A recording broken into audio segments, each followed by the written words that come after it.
पूरी रात पढ़ाई करने के बाद, मेहनत करने के बाद जब रिजल्ट नहीं होता है ना, तो बहुत तकलीफ होती है, बहुत बुरा लगता है। लेकिन इन सारे दुखों को त्याग कर, दुखों को भुला कर एक नई शुरुआत करना होता है, क्योंकि हमारे पास कोई ऑप्शन नहीं है, हार नहीं सकते।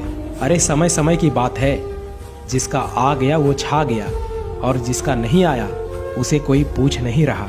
सुबह रूम से लाइब्रेरी और लाइब्रेरी से रूम, आजकल ऐसी ही चल रही है ज़िंदगी।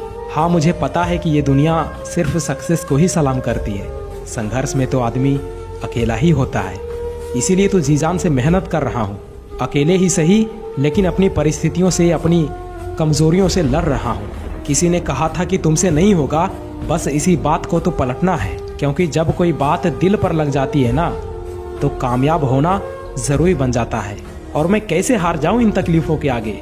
मेरी तरक्की की आस में मेरे माँ बाप बैठे हैं, गलतियाँ भी होंगी, गलत समझा भी जाएगा, ये ज़िंदगी है जनाब, तारीफ़ें भी होंगी और कोसा भी जाएगा।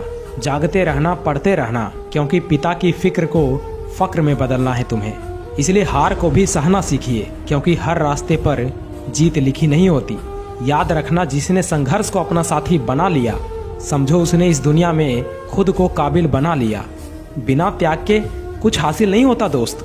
सांस लेने के लिए भी पहले सांस छोड़नी पड़ती है। और याद रखना, पढ़ाई में आलस करना और लाइब्रेरी में जाकर मोबाइल चलाना माँ बाप के बलिदानों का मजाक उड़ाने के बराबर होता है। इसलिए पढ़ाई कर रहे हो तो केवल पढ़ाई करो, हर चीज को साइड कर दो जो तुम्हें तुम्हारी मंजिल तक जाने से रोक रही हो। याद रखना, सफलता का पहला कदम हमेशा मुश्किल ही होता है। अगर सफलता इतनी आसान होती तो आज हर व्यक्ति सफल होता। इसलिए जाओ और मेहनत करो।